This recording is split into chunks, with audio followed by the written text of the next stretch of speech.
Chapter 16, Revival at Troy and at New Lebanon. Early in the autumn of this year, 1826, I accepted an invitation from the Reverend Dr. Beeman and his session to labor with them in Troy for the revival of religion. At Troy, I spent the fall and winter, and the revival was powerful in that city. I have already said that Mr. Nettleton had been sent by Dr. Beecher, as I understood, to Albany to make a stand against the revivals that were spreading in central New York. I had had the greatest confidence in Mr. Nettleton, though I had never seen him. I had had the greatest desire to see him, so much so that I had frequently dreamed of visiting him and obtaining information from him in regard to the best means of promoting a revival. I felt like sitting at his feet almost as I would at the feet of an apostle from what I had heard of his success in promoting revivals. At that time, my confidence in him was so great that I think he could have led me almost or quite at his discretion. Soon after my arrival at Troy, I went down to Albany to see him. He was the guest of a family with which I was acquainted. I spent part of an afternoon with him and conversed with him in regard to his doctrinal views, especially of the views held by the Dutch and Presbyterian churches in regard to the nature of moral depravity. I found that he entirely agreed with me, so far as I had opportunity to converse with him, on all the points of theology upon which we conversed. Indeed, there had been no complaint by Dr. Beecher or Mr. Nettleton of our teaching in those revivals. They did not complain at all that we did not teach what they regarded as the true gospel. What they complained of was something that they supposed was highly objectionable in the measures that we used. Our conversation was brief upon every point upon which we touched. I observed that he avoided the subject of promoting revivals. When I told him that I intended to remain in Albany and hear him preach in the evening, he manifested uneasiness and remarked that I must not be seen with him. Hence, Judge C., who accompanied me from Troy and who had been in college with Mr. Nettleton, went with me to the meeting, and we sat in the gallery together. I saw enough to satisfy me that I could expect no advice or instruction from him, and that he was there to take a stand against me. I soon found I was not mistaken. Since writing the last paragraph, my attention has been called to a statement in the biography of Mr. Nettleton to the effect that he tried in vain to change my views and practices in promoting revivals of religion. I cannot think that Mr. Nettleton ever authorized such a statement, for certainly he never attempted to do it. As I have said, at that time he could have molded me at discretion, but he said not a word to me about my manner of conducting revivals, nor did he ever write a word to me upon the subject. He kept me at arm's length, and although, as I have said, we conversed on some points of theology then much discussed, it was plain that he was unwilling to say anything regarding revivals, and would not allow me to accompany him to meeting. This was the only time I saw him until I met him in the convention at New Lebanon.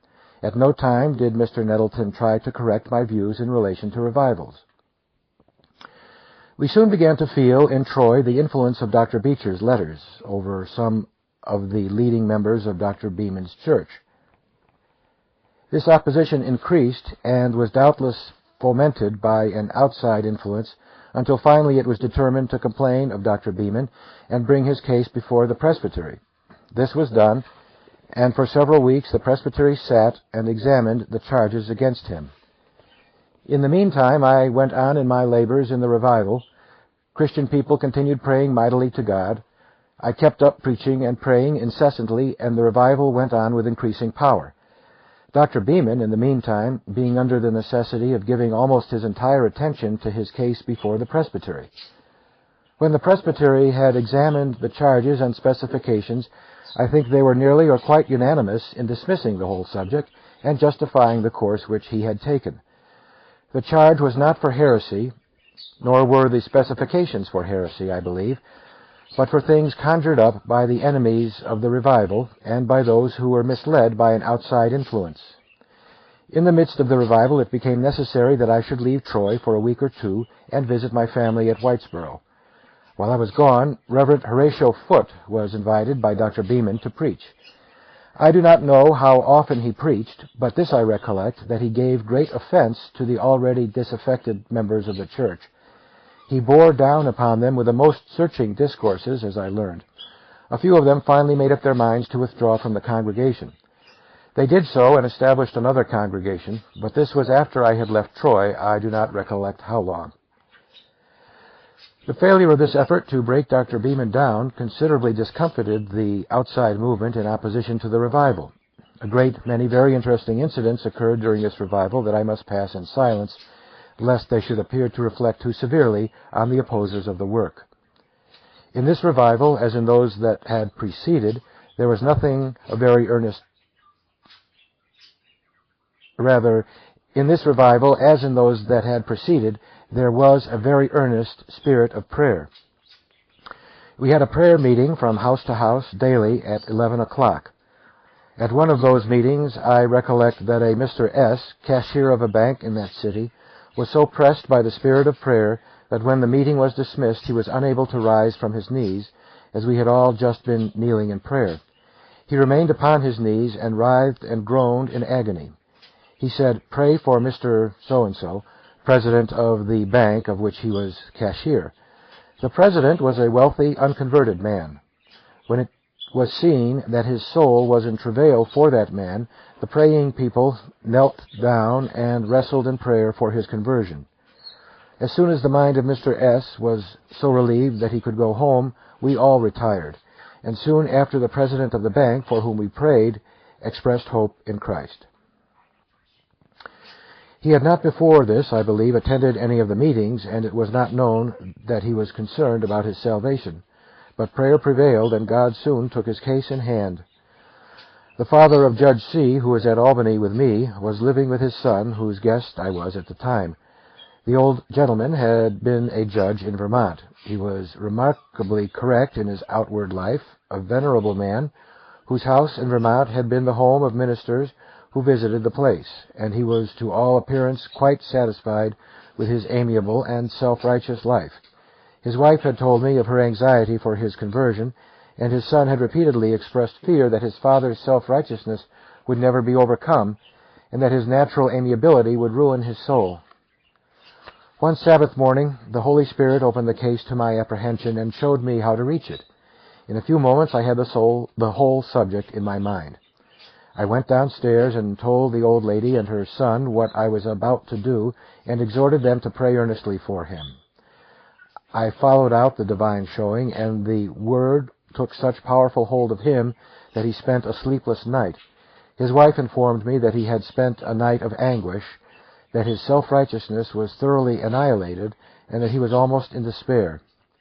His son had told me that he had long prided himself as being better than members of the church. He soon became clearly converted and lived the Christian life to the end. Before I left Troy, a young lady, a Miss S., from New Lebanon in Columbia County, who was an only daughter of one of the deacons or elders of the church in New Lebanon, came to Troy, as I understood, to purchase a dress for a ball which she wished to attend. She had a young lady relative in Troy who was numbered among the young converts and was a zealous Christian. She invited Miss S. to attend with all her meetings. She invited Miss S. to attend with her all the meetings. This aroused the enmity of her heart. She was very restive, but her cousin pleaded with her to stay from day to day and to attend the meetings until before she left she was thoroughly converted to Christ. As soon as her eyes were opened and her peace was made with God, she went immediately home and began her labors for a revival in that place. Religion in New Lebanon was at that time in a very low state. The young people were nearly all unconverted, and the old members of the church were in a very cold and inefficient state. Miss S.'s father had become very formal, and for a long time religious matters had been in a great measure neglected in the place. They had an aged minister, a good man, I trust, but a man that did not seem to know how to perform revival work. Miss S. first began at home and besought her father to give up his old prayer, as she expressed it, and wake up and be engaged in religion. As she was a great favorite in the family, and especially with her father, her conversion and conversation greatly affected him. He was very soon aroused and became quite another man, and felt deeply that they must have a revival of religion. The daughter went also to the house of her pastor, and began with a daughter of his who was in her sins. She was soon converted, and they too united in prayer for a revival of religion and went to work from house to house in stirring up the people. In the course of a week or two, there was so much interest excited that Miss S. came out herself to Troy to beg me to go there to preach. She was requested to do so by the pastor and by members of the church. I went out and preached. The Spirit of the Lord was poured out, and the revival soon went forward with great power. Very interesting incidents occurred almost every day. Striking conversations were multiplied, and a great and blessed change came over the religious aspects of the whole place. Here we were out of the region, poisoned by the influence of the opposition raised by Dr. Beecher and Mr. Nettleton. Consequently, we heard but little opposition at this place during the revival, especially from professors of religion. Everything seemed to go on harmoniously, so far as I know, in the church. They were soon led to feel that they greatly needed a revival and seemed to be very thankful that God had visited them. Most of the prominent men in the community were converted. Among these was a Dr. W., who was said to be an infidel. He at first manifested a good deal of hostility to the revival and declared that the people were mad. But he was made a particular subject of prayer by Miss S. and some others who laid hold upon his case and who had great faith that, notwithstanding his fiery opposition, he would soon be converted.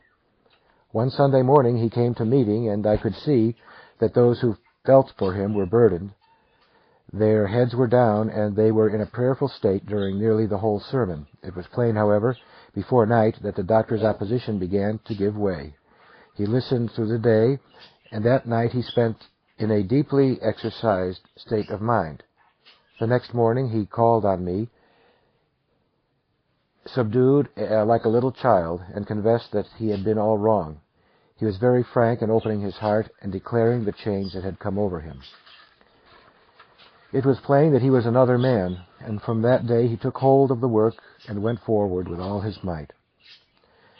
There was also a Mr. T., a merchant, probably the most prominent and wealthy citizen of the town at that time, but a skeptic. I recollect one evening I preached on the text, "The carnal mind and its enmity against God." He was present. He had been a very moral man in the common acceptation of that term, and it had been very difficult to fasten anything upon his mind that would convict him of sin. His wife was a Christian woman, and the Lord had converted his daughter.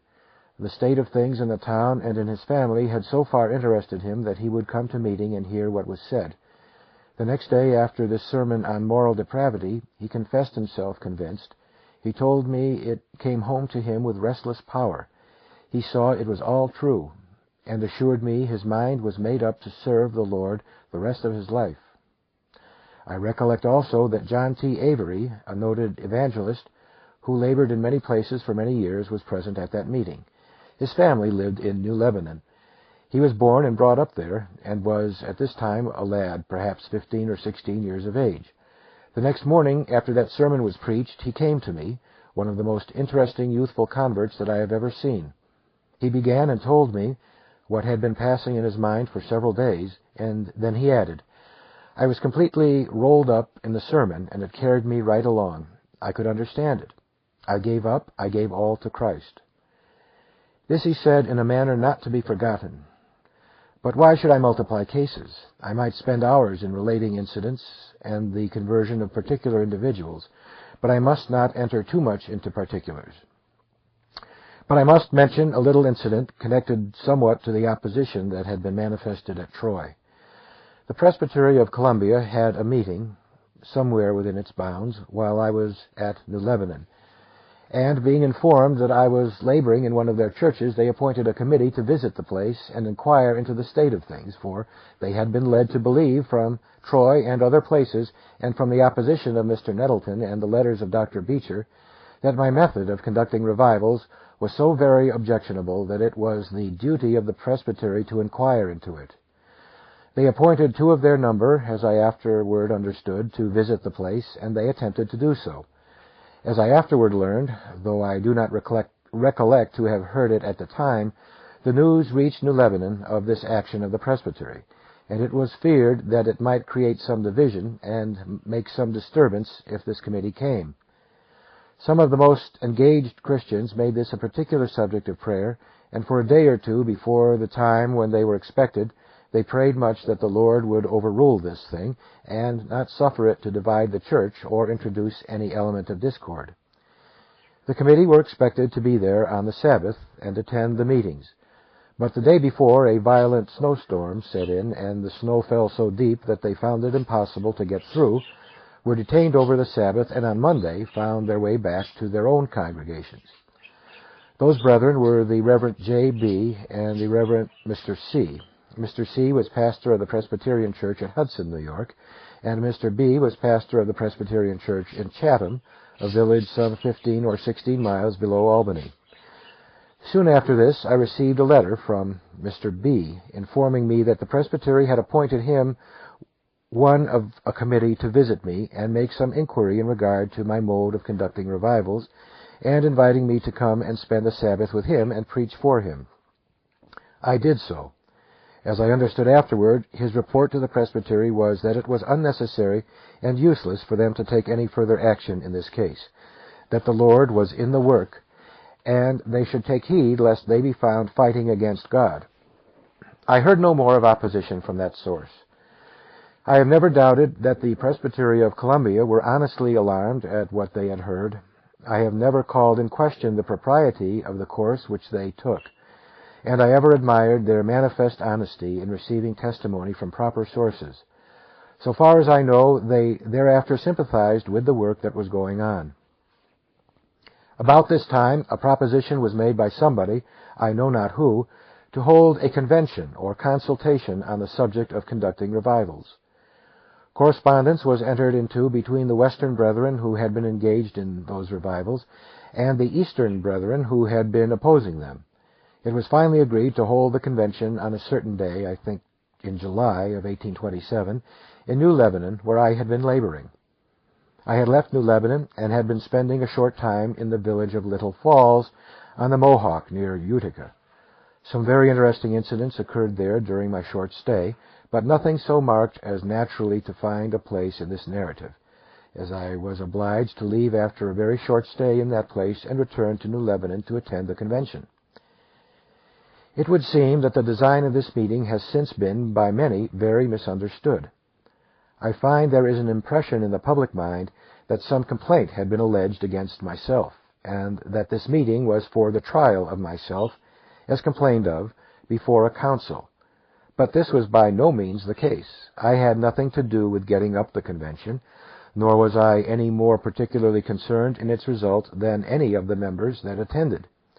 The design was to get at the facts of those revivals that had been so much opposed, to consult in reference to them, compare views, and see if we could not come to a better understanding than had existed between the Eastern opposers of the revivals and the brethren who had been instrumental in promoting them.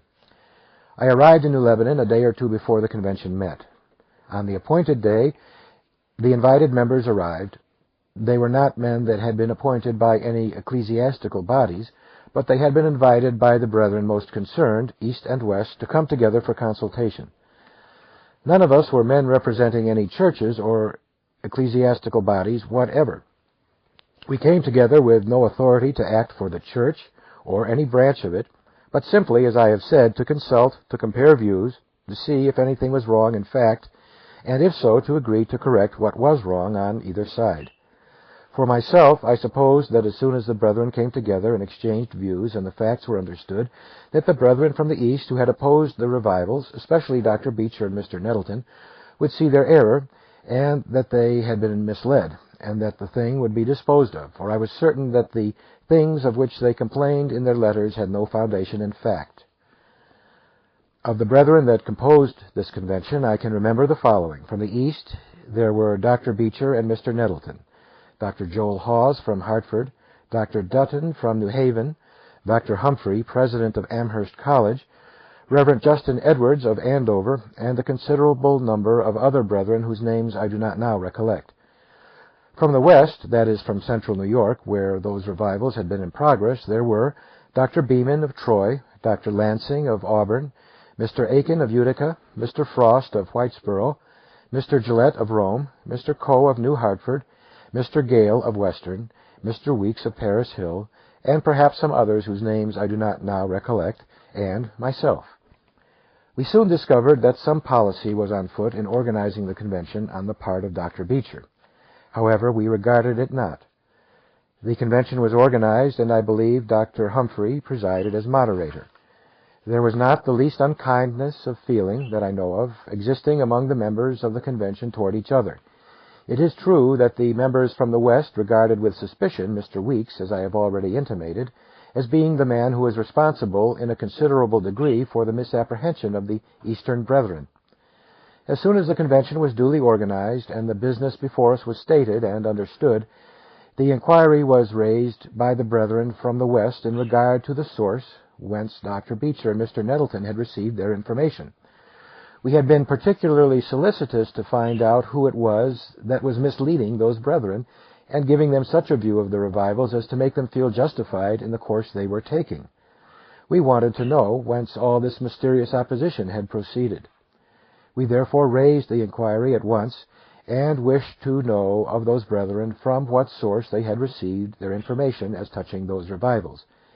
It was discovered at once that this was an embarrassing question. I should have observed before, and now wish to be distinctly understood to say, that no opposition had been manifested by any of the ministers from the East who attended the convention, except Dr. Beecher and Mr. Nettleton. It was not difficult to see from the outset that Dr. Beecher felt himself committed, and that his reputation was at stake. That as his letters, some of them, had found their way into the public prints, he would be held responsible for them, should they not prove to have been called for. It was very plain that he and Mr. Nettleton were both very sensitive. It was also very apparent that Dr. Beecher had secured the attendance of these most influential of the New England ministers in order to sustain himself before the public and justify himself in the course he had taken. As for Mr. Nettleton, Dr. Beecher had assured him that he would be sustained by New England, and that all the New England church judicatories would speak out in his favor and sustain him. When the question was raised as to the sources of the information, Dr. Beecher replied, "We have not come here to be catechized, and our spiritual dignity forbids us to answer any such questions." For myself, I thought this was strange, that when such letters had been written and published as had appeared in opposition to those revivals, when such things had been affirmed as facts, which were no facts at all, and when such a storm of opposition had been raised throughout the length and breadth of the land, and we had come together to consider the whole question, that we were not allowed to know the source from which their information had been obtained. But we found ourselves utterly unable to learn anything about it. The convention sat several days, but as the facts came out in regard to the revivals, Mr. Nettleton became so very nervous that he was unable to attend several of our sessions. He plainly saw that he was losing ground, and that nothing could be ascertained that could justify the course that he was taking. This must have been very visible also to Dr. Beecher. I should have said before that when the question came up how the facts were to be learned about those revivals, Dr. Beecher took the ground that the testimony of those brethren from the West who had been engaged in promoting them should not be received. That as we were, in a sense, parties to the question, and had been ourselves the object of his censure, it was like testifying in our own case, that we were therefore not admissible as witnesses, and the facts should not be received from us. But to this the brethren from the East would not listen for a moment. Dr. Humphrey very, very firmly remarked that we were the best witnesses that could be produced, that we knew what we had done, and what had been done in those revivals of religion, that we were therefore the most competent and the most credible witnesses, and that our statements were to be received without hesitation by the convention. To this, so far as I know, there was universal agreement with the exception of Dr. Beecher and Mr. Nettleton. This decision, however, it was very plain at the time, greatly affected both Dr. Beecher and Mr. Nettleton.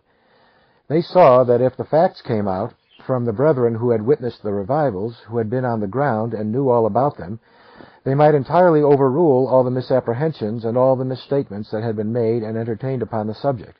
Our meeting was very fraternal throughout.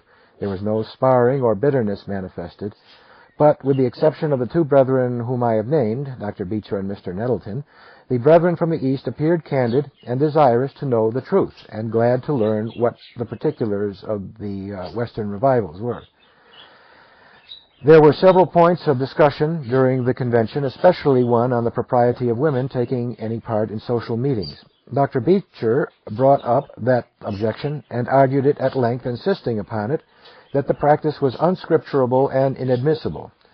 To this, Dr. Beeman replied in a very short address, showing conclusively that this practice was familiar to the apostles, and that in the 11th chapter of Corinthians, the apostle called the attention of the church to the fact that Christian women had given a shock to Eastern ideas by their practice of taking part and praying in their religious meetings without their veils.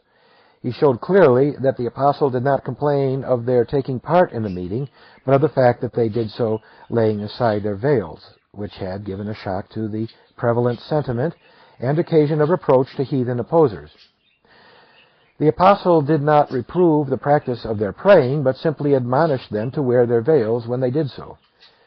To this reply of Dr. Beeman, no answer was made or attempted. It was manifestly too conclusive to admit of any refutation.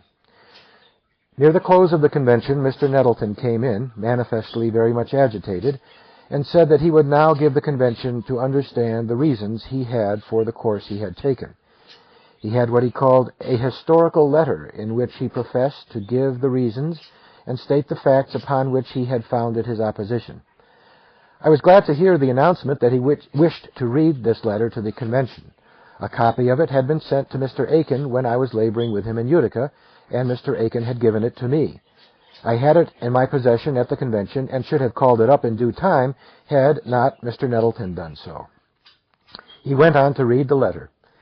It was a statement under distinct heads of the things of which he complained, and which he had been informed were practiced in those revivals, and especially by myself.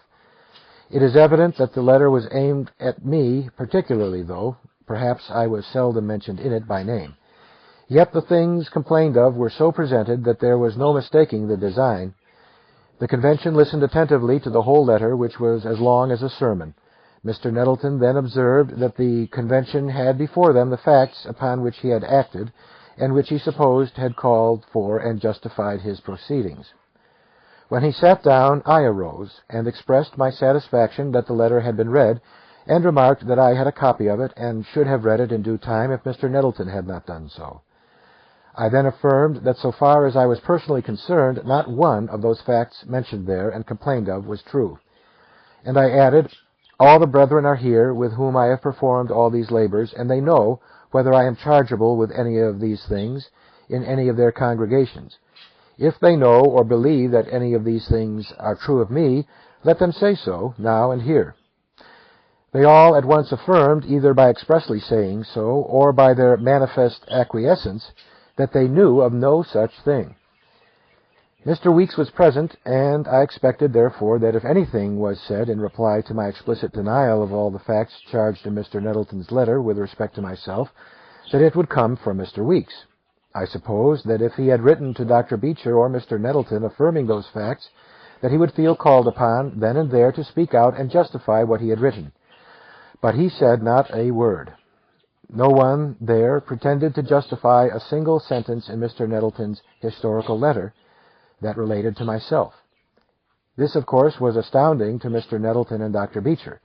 If any of their supposed facts had been received from Mr. Weeks, no doubt they expected him to speak out and justify what he had written.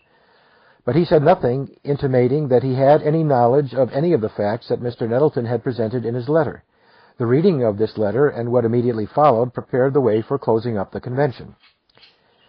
And now follow some things that I am sorry to be obliged to mention. Mr. Justin Edwards had been present during all the discussions, and had attended, I believe, all the sessions of the convention. He was a very intimate friend of Dr. Beecher and Mr. Nettleton, and he must have seen clearly how the whole thing stood. At whose suggestion I do not know, near the close of the convention he brought in a string of resolutions in which, from step to step, he resolved to disapprove of such and such and such measures in the promotion of revivals. He went over in his resolutions nearly, if not quite, every specification contained in Mr. Nettleton's historical letter, disapproving of all the things of which Mr. Nettleton had complained. When he had read his resolutions, it was said immediately by several of the brethren from the West, "We approve of these resolutions, but what is their design? It is manifest that their design is to make the public impression that such things have been practiced, and that this convention, condemning those practices, condemns the brethren that have been engaged in those revivals, and that this convention justifies, therefore, the opposition that has been made." Dr. Beecher insisted that the design of the resolutions was entirely prospective, that nothing was asserted or implied with respect to the past, but that they were merely to serve as landmarks and to let it be known that the convention disapproved of such things, if they ever should exist, with no implication whatever that any such things had been done. It was immediately replied that from the fact that such complaints had gone abroad, and it was publicly known that such charges had been made, it was evident that these resolutions were designed to sustain the brethren who had made the opposition, and to make the impression that such things had been done in those revivals as were condemned in the resolutions. It was indeed perfectly plain that such was the meaning of those resolutions on the part of Mr. Beecher and Mr. Nettleton. The brethren from the West said, "Of course we shall vote for these resolutions. We believe in these things as much as you do, and we as much disapprove of the practices condemned in these resolutions as you do yourselves. Therefore we cannot help voting for them. But we believe that they are intended to justify this opposition, to have a retrospective rather than a prospective application." However, we passed the resolutions, I believe, unanimously, and I recollect saying that, for my part, I was willing that these resolutions should go forth, and that all the facts should be left to the publication and adjudication of the solemn judgment. I then proposed that before we dismissed, we should pass a resolution against lukewarmness in religion, and condemning it as strongly as any of the practices mentioned in the resolutions. Dr. Beecher declared that there was no danger of lukewarmness at all, whereupon the convention adjourned sine die. How the publication of the whole proceedings was received by the public, I need not say. In the second volume of the biography of Dr. Beecher, page 101, I find the following note by the editor. He says, "A careful perusal of the minutes of this convention has satisfied us that there was no radical difference of views between the Western brethren and those from New England, and that but for the influence of one individual, the same settlement might have been made there, which was afterward effected in Philadelphia. This is no doubt true. The fact is that had not Mr. Nettleton listened to false reports and got committed against those revivals, no convention would have been held upon this subject or thought of. It was all the more wonderful that he should have credited such reports, since he had so often been made the subject of manifold misrepresentations. But he was nearly worn out, had become exceedingly nervous, and was, of course, fearful and easily excited, and withal had the infirmity, attributed to him by Dr. Beecher in his biography, of never giving up his own will. I am sure that I say this without entirely kind feeling toward Mr. Nettleton. I am sure that I say this with entirely kind feeling toward Mr. Nettleton. I never entertained or had any other." After this convention, the reaction of public feeling was overwhelming. Late in the fall of the same year, I met Mr. Nettleton in the city of New York. He told me he was there to give his letters against the Western revivals to the public in pamphlet form. I asked him if he would publish his historical letter, which he had read before the convention. He said he must publish his letters to justify what he had done. I told him if he published that letter, it would react against himself, as all who were acquainted with those revivals would see that he was acting without a valid reason. He replied that he should publish his letters and would risk the reaction. He published several other letters, but that one he did not publish so far as I could learn. If it had been true, the publication of it would have made the impression that his opposition had been called for. But as it was not true, it was well for him that he did not publish it. Here I must take a slight notice of things I find in Dr. Beecher's biography, about which I think there must have been some misunderstanding. The biography represents him as having justified his opposition to those revivals, that is, to the manner in which they were conducted, until the day of his death, and as having maintained that the evils complained of were real and were corrected by the opposition. If this was his opinion after that convention, he must still have believed that the brethren who testified that no such things had been done were a set of liars, and he must have wholly rejected our united testimony. But as he and Mr. Nettleton were exceedingly anxious to justify their opposition, if they still believed those statements in the historical letter were to be true, why did they not publish it and appeal to those who were on the ground and witnessed the revivals? Had the letter been true, its publication would have been their justification. If they still believed it true, why was it not published with Mr. Nettleton's other letters? That the developments made at that convention had shaken the confidence of Dr. Beecher in the wisdom and justice of Mr. Nettleton's opposition, I had inferred from the fact that during my labors in Boston, a year and a half after the convention, and after Mr. Nettleton's letters were published, Dr. Beecher, speaking of that convention, remarked that after that he, quote, would not have had Mr. Nettleton come to Boston for $1,000, unquote. Is it possible that until his death, Dr. Beecher continued to believe that the pastors of those churches where those revivals occurred were liars, and had not to be believed in regard to the facts which must have been within their personal knowledge? I find in the biographies of Dr. Beecher and Mr. Nettleton much complaint of the bad spirit that prevailed in those revivals. Their mistake lies in their attributing a spirit of denunciation on the wrong side. I never heard the name of Dr. Beecher or Mr. Nettleton mentioned during those revivals in public that I recollect, and certainly not censoriously. They were never, even in private conversation, spoken of, to my knowledge, with the least bitterness. The friends and promoters of those revivals were in sweet Christian spirit and as far as possible from being denunciatory. If they had been in a denunciatory spirit, those blessed revivals could never have been promoted by them, and the revivals could never have turned out as gloriously as they did. No, the denunciation was on the side of the opposition. A quotation from Dr. Beecher's biography will illustrate the animus of the opposition. In the second volume, page 101, Dr. Beecher is represented as saying to me at the convention at New Lebanon, "Finney, I know your plan, and you know I do. You mean to come to Connecticut and carry a streak of fire to Boston. But if you attempt it, as the Lord liveth, I'll meet you at the state line and call out all the artillerymen and fight every inch of the way to Boston, and then I'll fight you there." Unquote. I do not remember this, but as Dr. Beecher does, let me illustrate the spirit of his opposition. The fact is, he was grossly deceived at every step. I had no design, nor desire to go to Connecticut, nor to Boston. The above and many other things which I find in his biography show how completely he was deceived, and how utterly ignorant he was of the character and motives and doings of those who had labored in those glorious revivals. I write these things with no pleasure. I find much in this biography that surprises me, and leads me to the conclusion that by some mistake Dr. Beecher has been misunderstood and misrepresented, but I pass by other matters. After this convention, I heard no more of the opposition of Dr. Beecher and Mr. Nettleton. Opposition in that form has spent itself. The results of the revivals were such as to shut the mouths of gainsayers and convince everybody that they were indeed pure and glorious revivals of religion, and as far from anything objectionable as any revivals that ever were witnessed in this world.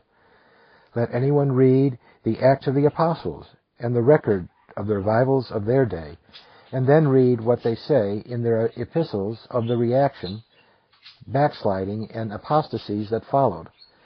Then let them find out the truth respecting the glorious revivals of which I have been writing, their commencement, progress, and results, which have been more and more manifest for nearly 40 years, and they cannot fail to see that these revivals were as truly from God as those. Revival should increase in purity and power as intelligence increases. The converts in apostolic times were either Jews with all their prejudice and ignorance, or degraded heathen. The art of printing had not been discovered. Copies of the Old Testament and of the written Word of God were not to be had except by the rich, who were able to purchase manuscript copies. Christianity had no literature that was accessible to the masses. The means of instruction were not at hand. With so much darkness and ignorance, with so many false notions of religion, with so much to mislead and debase, with so few facilities for sustaining a religious reformation, it was not to be expected that revivals of religion should be pure and free from errors. We have and preach the same gospel that the apostles preached. We have every facility for guarding against error in doctrine and practice, and for securing a sound gospel religion. The people among whom these great revivals prevailed were an intelligent, cultivated people. They had not only the means of secular but also of religious education, abounding in their midst. Nearly every church had an educated, able, and faithful pastor. These pastors were well able to judge of the soundness and discretion of an evangelist whose labors they wished to enjoy. They were well able to judge the propriety of the measures employed. God set his seal to the doctrines that were preached and to the means that were used to carry forward that great work in a most striking and remarkable manner. The results are now found in all parts of the land. The converts of those revivals are still living and laboring for Christ and for souls in almost or quite every state in this Union. It is but just to say that they are among the most intelligent and useful Christians in this or any other country. As I have since labored extensively in this country and in Great Britain, and no exceptions have been taken to my measures, it has been assumed and asserted that since the opposition made by Mr. Nettleton and Dr. Beecher, I have been reformed and have given up the measures they complained of. This is an entire mistake. I have always and everywhere used all the measures I used in those revivals, and have often added other measures whenever I have deemed it expedient. I have never seen the necessity of reformation in this respect. Were I to live my life over again, I think that with the experience of more than 40 years in revival labors, I should, under the same circumstances, use substantially the same measures that I did then. And let me not be understood to take credit to myself. No, indeed. It was no wisdom of my own that directed me. I was made to feel my ignorance and dependence, and led to look to God continually for his guidance. I had no doubt then, nor have I ever had, that God led me by his Spirit to take the course I did. So clearly did he lead me from day to day that I never did or could doubt that I was divinely directed. That the brethren who opposed those revivals were good men, I do not doubt. That they were misled and grossly and most injuriously deceived, I have just as little doubt. If they died under the belief that they had just reasons for what they did and wrote and said, and that they corrected the evils of which they complained, they died grossly deceived in this respect. It is not for the safety of the church, the honor of revivals, or the glory of Christ that posterity should believe that those evils existed and were corrected by such a spirit and in such a manner as has been represented. I should have remained silent had not so marked an effort been made to perpetuate and confirm the delusion that the opposition to those revivals was justifiable and successful. The fact is, it was neither. I have no doubt that Dr. Beecher was led by somebody to believe that his opposition was called for. From his biography, it appears that at Philadelphia, the next spring after the convention, it was agreed by himself, Dr. Beeman, and others to drop the subject and publish no more in regard to those revivals. The truth is that all the controversy and all the publishing had been on the side of the opposition. Previously to the meeting at Philadelphia, Mr. Nettleton had published his letters, and I saw nothing farther in print upon the subject. I was not a party to the agreement entered into at Philadelphia. Nevertheless, had not Dr. Beecher's biography reopened this subject with a manifest design to justify the course that he took and rivet the impression upon the public mind that in making that opposition to those revivals he performed a great and good work, I should not feel called upon to say what I cannot now be justified in withholding. I write from personal knowledge, and to me it matters not who may have given to Dr. Beecher the supposed facts upon which he acted. Those asserted facts were no facts, as I stated before the convention, to which statement every brother with whom I had labored assented. This was proof, if anything can be proven, by human testimony. This testimony, it would seem, Dr. Beecher did not believe, if his biographer has not misrepresented him. And what will the churches in Oneida County say to this? Can they believe that such men as Dr. Aiken, Reverend John Frost, Reverend Moses Gillette, Reverend Mr. Coe, and the other men from that county who attended that convention deliberately falsified upon a subject which was within their own personal knowledge? It matters not who Dr. Beecher's informants were. Certainly none of the pastors where those revivals prevailed ever gave him any information that justified his course, and no other men understood the matter as well as they did. I submit that, as the convention decided, they were the best possible witnesses of what was said and done in their own congregations, and their testimony was unanimous that no such things were done as were charged. I had read the strong and even terrible charges against the brethren who labored in those revivals contained in Dr. Beecher's letter to Dr. Taylor, in which he states that his correspondence will justify what he was doing and writing against those brethren. When I learned that this matter was to be spread before the public in Dr. Beecher's biography, I hoped that at last we should get at the authors of those reports through the publication of his correspondence. But I see nothing in his correspondence to justify his course. Are these charges to be virtually repeated and stereotyped, and the correspondence by which they are said to be justified concealed? If, as it seems, Dr. Beecher, until the day of his death, continued to reject our united testimony, may we not know by whose counter-testimony ours is impeached? On page 103 of the second volume of Dr. Beecher's autobiography, we have the following, quote, "In the spring of 1828, unquote, said Dr. Beecher in conversation on the subject, resuming, I found out that Mr. Finney's friends were laying their plans to make an impression on the General Assembly that held its session at Philadelphia, and to get one of their men into Mr. Skinner's place. Skinner's church had just asked me to preach for them, and I wrote back that I would supply if they wished while the assembly was in session. That blocked somebody's wheels. I stayed till the close, when Beeman preached half a day. That defeated their plans. They failed." End of quote. What this means I cannot say. In reading the above and what follows to the end of the chapter, together with what I find elsewhere on this subject in this biography, I stand amazed in view of the suspicions and delusions under which Dr. Beecher's mind was laboring. If any of my friends were trying to get into Dr. Skinner's pulpit, which he had vacated, I have no recollection of ever having heard of it. I was at that time a minister in the Presbyterian Church, and was preaching in Philadelphia when the assembly was in session, and while Dr. Beecher was there. I was as ignorant as a child of all this management revealed in the biography. I shared none of the terrors and distractions that seem to have so much distressed Dr. Beecher and Mr. Nettleton. If any of my friends were sharing in the state of mind in which these brethren were, I knew it not. The truthful record of my labors up to the time of the convention, and from that time onward, will show how little I knew or cared what Dr. Beecher and Mr. Nettleton were saying or doing about me. I bless the Lord that I was kept from being diverted from my work by their opposition, and that I never gave myself any uneasiness about it. When at Auburn, as I have related, God had given me the assurance that he would overrule all opposition without my turning aside to answer my opposers. This I never forgot. Under this divine assurance I went forward with a single eye and a trustful spirit. And now, when I read what agitations, suspicions, and misapprehensions possessed the minds of these brethren, I stand amazed at their delusion and consequent anxiety respecting myself and my labors.